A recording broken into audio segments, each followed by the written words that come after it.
Here comes Michelle. She's got everything set up. I do. Ready to go? Mm-hmm. We're going live. This is unscripted. You're going to hear it raw, and if she doesn't like it, she's going to edit it out. All right, let's Ready to go? Yep. I'm Jeff Meyer. I'm Michelle Rain. Who are we with, Michelle? Star One Realty Group. This is Talking Real Estate with Jeff and Michelle. What are we talking about today? Okay, so let's go over a little bit of the market update that we did yesterday. So this week, new coming on the market, 99 homes came on the market. Almost 100. The week before, 85 came on, and the weeks before that were 75 or less. 74, I think, yeah. So we're up about 25%. So the Yep. inventory is going up about 25%. Conservative we would say 10, but you know a lot of those that came on went off, so I would say about 25. Here's the interesting things. Last week was about 174 houses that went pending, and that was pretty much running that way all the weeks before. This week we're down 162. to 162, so more coming on, less going off, or going off to pending. I have a theory about that, because I've been talking to some of our friends. And then solds, normally we're running higher than 129. Last week was 129. This week we're at 121, so it's going down too. So inventory's out, pendings and sales are going down. Interesting enough with us, as far as listings go, we're listing more, and we're putting them under contract too. I have a theory about that too. So, you know, everything that we've worked for the last 20 years, our systems are in place, how we market our homes, that seems to be going against the norm here. We're going to always go against All right, so the norm. what's your theory about the market? The market is, number one, let's talk about the ones going under contract. As we know, we have a lot of, how many condos we list? Like 3 this week? Probably We so. listed, we have Lynchburg on the market. We have Wedgwood on the market. What's the one down there? We had Lighthouse, but it's under contract. Lighthouse is under contract. We had Emerson. That one was, We just closed Emerson. out the Carissa and the other other Carissa. Carissa, So here's the thing, just on condos, we saw a lot of condos. Last year we probably sold 45 or 50, if not more. Right. Last year, I looked this up the other day. It was like 50. Yeah, it was around 45 or 50. Last year our average condos sold for 99 point something percent, almost full price. Almost all of them did. We had some that sold for a little bit more. Some of the people were smart enough. We had, like the one we had listed for 99.9, and they gave an offer of 99. You can't really counter that. But what's happened is, in about the past 3 or 4 weeks, we've listed a lot of condos. Other people have listed a lot of condos. I talked to a realtor that we've known for probably 15, 16 years. Muriel, I talked to her today, actually this morning, and I said, you know, can I call you later if your people aren't interested in the condo? And she said, yes. She said, Jeff, 3 months ago, this wouldn't even be on the market. She's now showing her in the same development, our condo and 3 other condos that are basically the same models. The only difference is the one, ours is, what is our price on Lynchburg? 189? 189. 189. The other 3 are in the 170s. So basically, and they're the same units, basically that makes ours a little bit overpriced. But 3 months ago, it was being shown like crazy. Right, and it went under contract. And another weird thing happening out in the market is buyers are being denied financing, which is bizarre. So that kind of tells me right there the lenders aren't.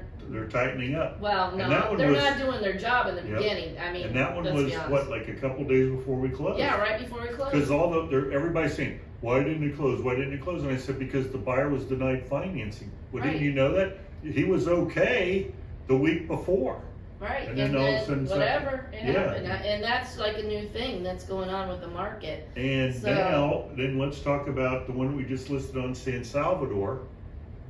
So we had sold her brother's house and her brother's sister-in-law's house. And then, what day was I there? Thursday. Thursday I was there. She was coming home from the hospital. I met the brother-in-law, which we sold their house, and his wife, and we were talking about cookies all day. In fact, I had 3 of them. They were delicious. Well, when Where are my Michelle cookies? Michelle wasn't with me that night, so when you're with old friends, Where was I? you didn't go. You had to go to a concert. Yes, I'm going to 3 concerts this week. So anyway, we're sitting there talking, and they were talking about the market changing. He said, Jeff, our neighbor down the street hasn't sold their house yet. It's been on the market a month. And I said, well, it's not on the market with us. So anyway, she got out of the hospital. Yesterday, he says, can you come over at 5? Mm-hmm. Went over at 5, filled in the paperwork, talked about cookies, and got everything done. And she said, when will it hit the market? And I know it was the night before. Yeah. And I said, Logan will be here tomorrow at 11. It'll go on the market tonight at 12 or 12:30, whatever Right. it is. And you should have a couple people look at it. Because normally we list the house and we have a couple people look at And what it. did we wake up to today? We woke up to 4. Oh, more than No, that. I had 4. No, when I woke up Oh, at when 6. we woke up at 4, When I but woke up at 6, there were 4 showings scheduled. and then they just kept rolling. Then they kept rolling in. I couldn't even keep up with them. And the thing is that she didn't want to know who was coming. Her brother wanted to be there for their showings, and but I got the best part. I got the best part for the story. Yeah, I know you know. So anyway, I think we had 7 or 8 showings. Yeah. Bruce, who's Michelle's husband, he's one of our showing agents, said, Jeff, can I show the house at 11? I said, please do, because naturally we want to sell our own listings. And he said, okay, we're coming at 11. I said, I'll call the brother up and let him know, because the brother's there. I said, Bruce is coming about 11. He said, he's probably going to have to buy a ticket, because they're literally lined up. And I'm just kidding about that. And the thing is, just so you know, to preface this, the house was not underpriced. The house was actually value. about 5,000 over, Market because it value. should have been right around 190. No, it was 10,000. We listed it for 199,999 or 997, and they didn't want to do it. I said, no, let me do it, and we'll give it a couple of days. So anyway, Bruce says we're showing it at 11 o'clock. I get a call at 5 or 10 after 11 or 20 after, and the phone rings. Jeff, my people are coming in. Cash offer. I'm not going to tell you how much it is, but the sellers were literally, Jeff, you're the greatest in the world. I said, well, Michelle had more to do with that than me. And close whenever the seller wants to close. Knock on wood, that was fantastic. I said, let me call him. I don't think they're doing an inspection either. They're not doing it. Well, the house is perfect. I mean, it's a nice little house. So anyway, I called Bruce up and he says, Jeff, I'm showing 3 or 4 more of your houses to our houses.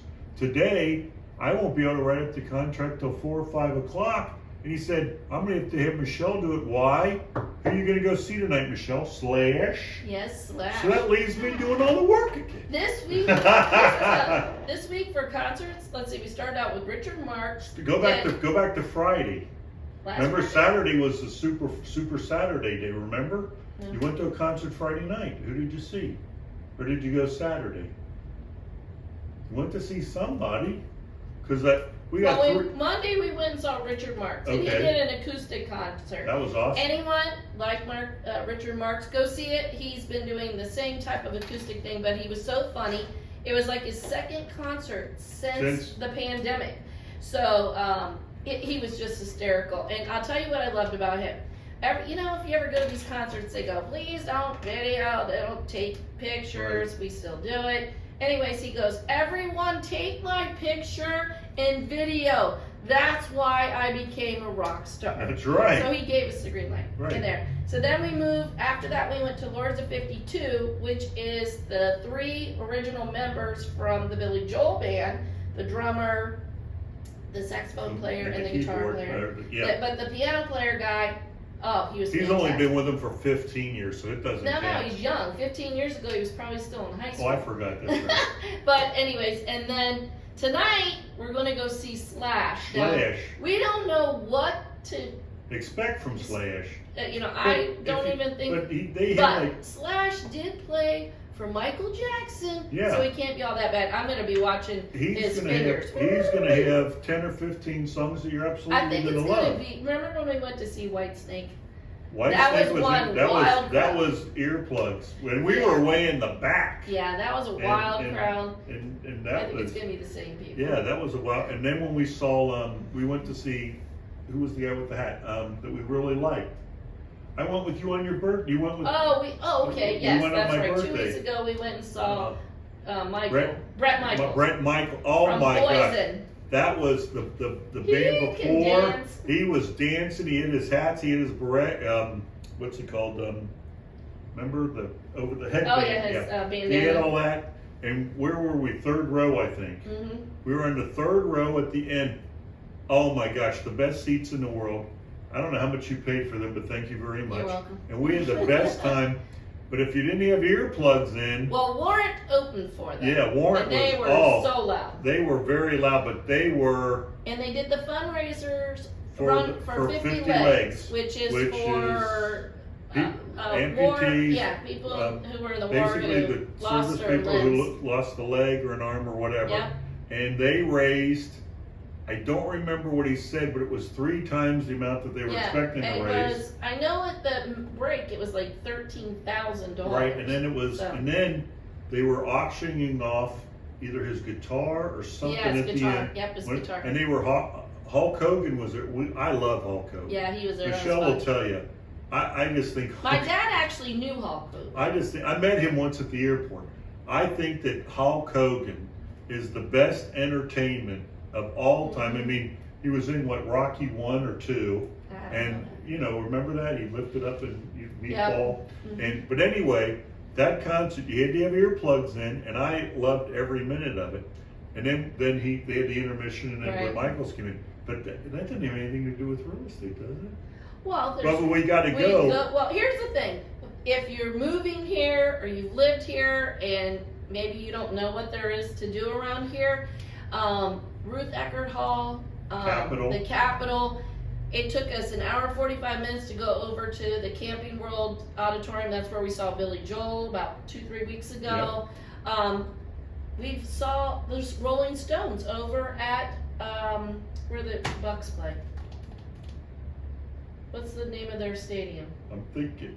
Okay. Hold on. There. Also, Raymond James. Raymond James, the Fairgrounds, Amalie Arena. Where'd you see Jay Leno at? Jay Leno we saw at Ruth Eckerd. I love Ruth Eckerd, and what's the one? Right. And then last week we saw this tribute band to the Beatles, and it was Christopher Cross, some people from Yes, the guy from Chicago, he was fantastic, and then my Todd Rundgren. I'm gonna go like this. No. Anyway. My not so favorite person. We'll tell you a story about Todd later, Yeah, maybe. months from now. If maybe. we come to your house, ask me about Todd Rundgren. Yeah. But anyway, so, I mean, not only do we sell real estate, I mean, there's things to do here. Some people go, I got a new Richie, there's nothing to do. There's a lot of stuff to do. My kids go down to oh yeah, we're going to Sims Sunday. Park. This Sunday we're going to Sims Park, hosted by Ruth Eckerd. We're seeing Night Ranger. Yeah, it'll be another great concert. It'll be a concert in the park. Everything. Lots to do. Lots to do. Anyway, let's talk about real estate. Jeff, can you come out Thursday afternoon? We're ready to sell our house. I said, okay. You don't need to bring anything. We already know what price we want to list. I said, well, should we run the numbers just in case you might be a little low? Oh no, our neighbors and the people. The neighbors always think they got it. They all think they know. So we go to see the people on seeing wherever I went the other day, and their neighbors were nice enough to tell them like 20,000 less. And I said, no, your house is worth this much more. Appraisals.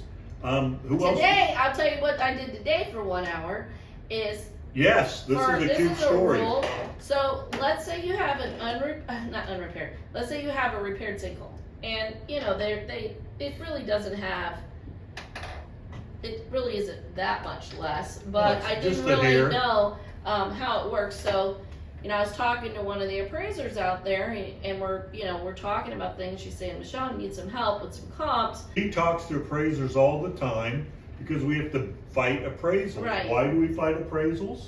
Because we sell houses for literally more than what they're worth, and that's the truth, or else they would appraise less. Well, and the reason is I'm patting myself on the back. The reason is for an unrepaired sinkhole. You can't sell an unrepaired. Why do I keep saying I don't know, but we won't touch it. We don't sell unrepaired. But a repaired sinkhole is basically a house on stilts. So it's as safe as any house out there, maybe more than if you didn't have it. So but on the MLS, there are different ways to disclose. There's actual physical paperwork that the seller gives, which is what we do. We do in a sinkhole disclosure where they say, yep, all the we had one. paperwork's there. Some people write it, some people click the button on it. So the thing is that she was just clicking the button, and those who happen to click that button for sinkhole, nothing really came up. And she goes, the lender requires that I give 2 repaired sinkhole comps. And I said, well, you might not. She goes, I'm not finding any, or I found one and it's like low. So today, in an effort, because I want to sell the house for what we sold it for, Yes. I went to a neighborhood close by, and 50 houses have sold in the last 6 months. So I had to narrow those down to houses like our house and the square footage, and there were 25. No, just 25 that sold. Okay, so then what I had to do from there is I had to go to the county appraiser's page, and I had to put in every single address to see if it had a repaired sinkhole. And out of those 25, which I was pleasantly surprised, there were only 3. 3 of them that did, and then one of them will give me my comp that I needed. Yeah. So the other one will be right on the money. So, but I did not realize that now these lenders are saying, well, if it's a repaired sinkhole, you got to give me 2 comps of repair. Now, let me tell you what would have happened if Michelle would have been an average realtor and that appraiser wouldn't have called her. She'd have finally found another one that would have closed, and our appraisal would have been 12,000 less. Was that Probably, what it was? 12 or more, 14. maybe more. 12,000 less, which means I would have got to call up the seller and say, listen, we're selling, the buyer, blah, blah, blah, blah, blah. And she would say, well, gee, Jeff, you told me. And I said, yes, I told you. That's why you want to have Michelle on your side when they do an appraisal. Why? I'm going to go back to the houses coming on the market. Some of these houses, and I'm talking about my friend again that we were just talking about, she actually has sold houses that didn't appraise. The buyers don't want to pay more than what the house is worth. Right, because our mark is at its top. So to pay more than the top is... Right. Like we have addendums written, no, whatever. If your house was 100,000 less a year ago, it took 12 months to get up to that 100,000, Right. and now Well, now basically the 2 or buyers are 3. supposed to pay more than 100,000 more. They just won't do it anymore. They were Well, okay. They'll do 5. I told you can the get story. 5. Yeah. Because everybody has. If you're buying a house, you should have at least 5 in your pocket. 2 or 3 weeks ago, I told you about my good friend Richard. He sold, well, this was in February, I believe. He had sold 3 houses. None of them appraised, and all 3 of the deals fell apart. And that is new. How would you like to sell? He said they averaged 250, so it was $750,000 worth of properties. You're making 15, 20,000, and none of them worked. None of those buyers bought the houses, and they all fell apart. So you sold it, started over. Sold it, and he lost 2 of the buyers. Right. So he's still working with buyers. Well, I haven't talked to him for 2 weeks. But again, I'm going to go back to the lender. You've got to pick a good lender, because there is no reason that you should be going into these contracts and not being able to purchase those houses. Right. And you gotta have some money. You gotta have some money. When you sell if a you house have just enough money to do your closing costs, oh man, we then don't want that's you. gonna be tough. I'm kidding. We want. Well, who was the one that we had a house? We had a house. Was it Whaler? Whaler didn't appraise, and then the buyers. No, were paying Whaler did appraise. Whaler appraised, but that was a tight one. Remember, that was 208, and it was really close because I talked to the appraiser and I said they did this and they did that. That's that one. Yeah, that's the thing is that But we you sold call one- and tell them all the stuff. Yes. This past weekend, all 3 of the contracts that we end up taking had a $10,000 above appraised value in case Right. it didn't. Right. And that's, Our sellers are tickled to death. because at least they know they're gonna get 10 more. Ball Harbor. But you gotta have, Yeah. They were you really just tickled do. to death. Tell them about Ball Harbor. So we go to see Ball Harbor, friend of Michelle's Yep, from hockey friends. days. Hockey Call friends. us up. Jeff, we get there, nicest people in the world. Jeff, we're still gonna talk to another realtor. I said, fine, you can pick whoever you want. So they called us up. I go back out, we're listing up M&Ms, they had the M&Ms. So I get to their house, we're filling in the paperwork, and they're really worried about this. I said, you don't have anything to worry about. Michelle and I will take care of everything. The next day or the day after that, day after that, we go over with an above contract price with cash.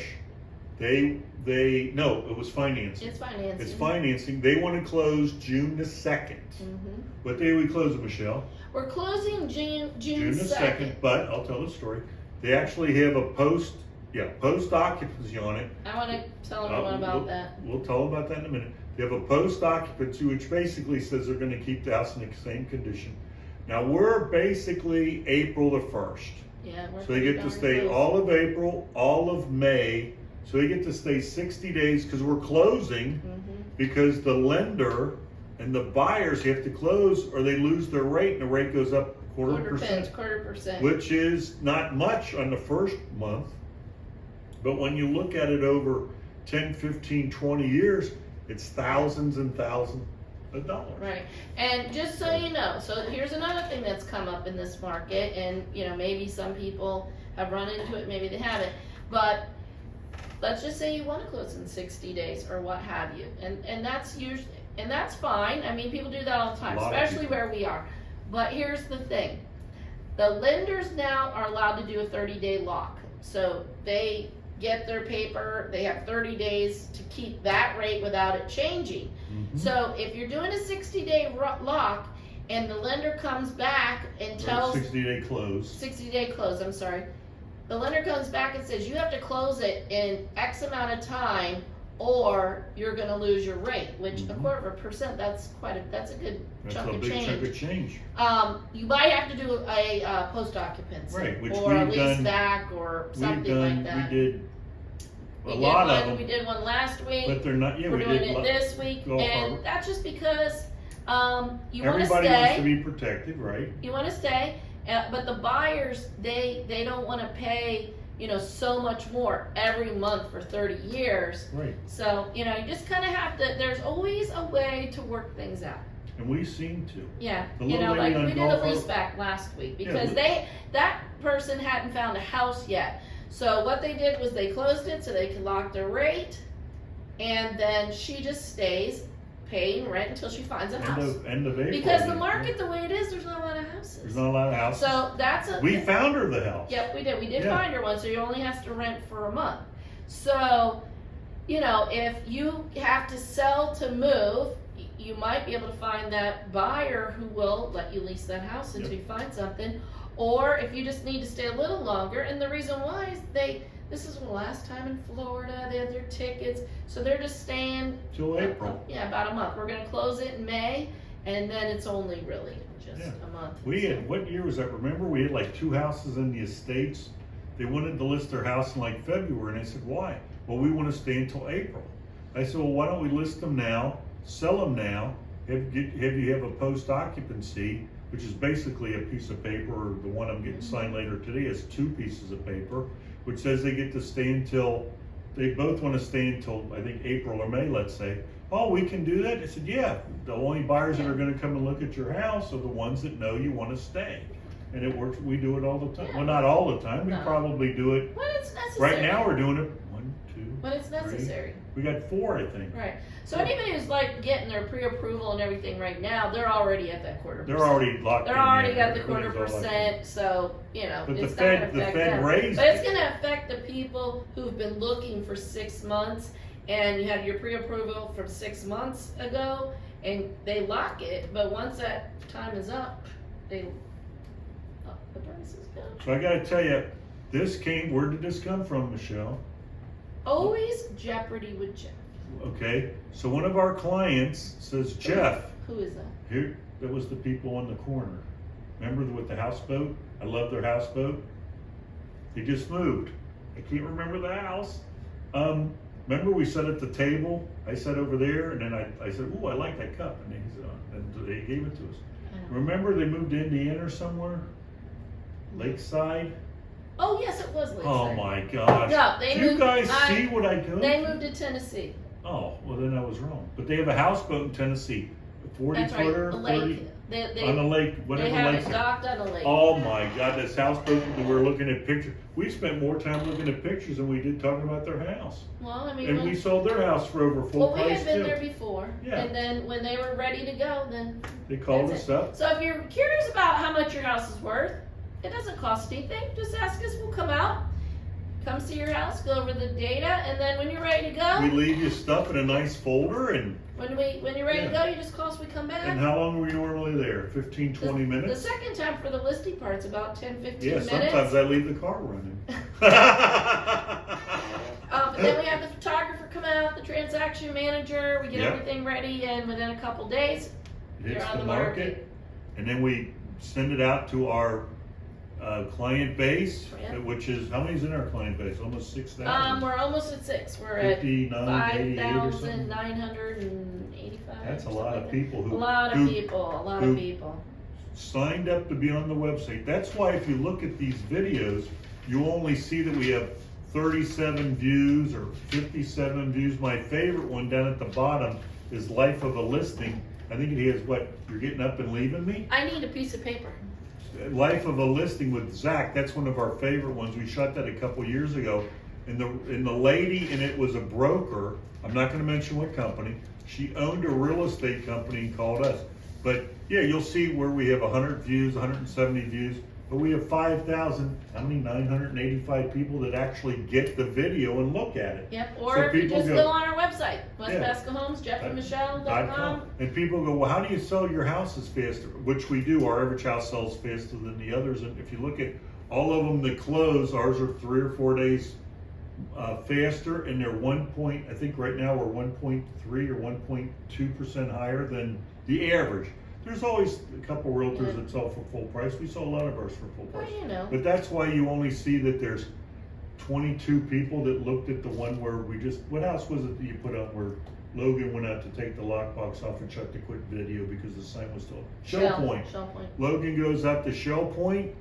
We sold that one. Yeah, we sold that one. We had to buy we saw a lot of them. Started out with them. Yeah, and the sign was still up. So he shoots this quick video, which is 20 seconds, and it's got like, I don't know, 100 hits or 58 hits. And I'm going, wow, you'd think that a lot of people would have looked at it because it's 21 seconds or whatever. But you know, we just do it all. That guy was real excited. So just a little plug here. We have right now, because Logan's been busy this week, have 8 houses on the market. Yes. Which is way more than do. we never have. Beautiful. Our equestrian property is still available. We have our property that is on the canal that goes out to the Gulf. That's a beautiful home. We have a little condo over here. We have a villa down in Trinity area. I'm thinking of them as what you're else? saying them. There's Well, a lot of 8 of them, but 6 of them have come on in the past week. Right. Well, Give I or know take. Logan just put a couple in. Yeah, Yeah, last couple Logan days. put in 2 So, today. if you go on our website and you How many? click on see our homes, it'll come up with all of them. Also, it'll say see our homes videos. You can click on that and see those. Yeah, I think he's got 3 If you going like in it that tonight. way. I got a cute story. So I get a call from the son, not the son, the nephew inherits the house from the aunt. And they lived in, did he live in Tennessee or Indiana? They lived somewhere. Anyway, so I get a call, was it Friday? Last Friday. Jeff, come out and see me on tomorrow morning. When can you get here? I said, well, how about 2 or 3? He says, I was thinking like 10. I said, okay, I'll meet you there at 10. So the neighbor had recommended us. Why? Because the neighbor lives in West Pasco. So I show up, and he said, well, they went on Zillow, and they went on Realtor.com, and he went on some other one that I never heard of. And it all says the house is worth 168 or something like that. And I said, okay. And I'm going, wow, I don't even know I haven't even looked at the numbers. I don't know anything. I'm walking, nice.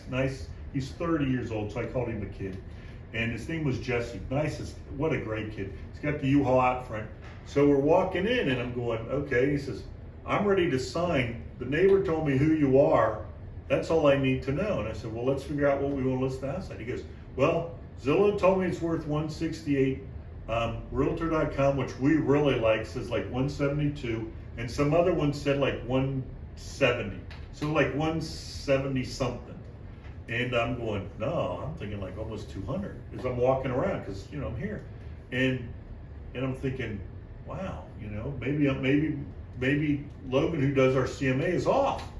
So I gotta look, because I don't want to list the kid's house at 200 if it's worth 170. I say, can you give me a minute? He says, well, I'll start sending the papers while you're looking this up. I said, okay. Here's the thing: we got 8 houses on the market. We got 1 or 2 coming on. A couple people have renters in there that are going to be checking out at the end of the month. They'll be coming out in the beginning of April. Belfast is checking Go out. on jeffandmichelle.com. Check out our listings, our videos. Or if you like our show, every week we do Market in a Minute, Star does some cameos, we do our Talking with Jeff and Michelle.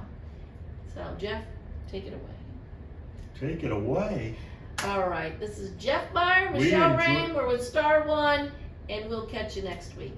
Thank you very much. Have a nice day.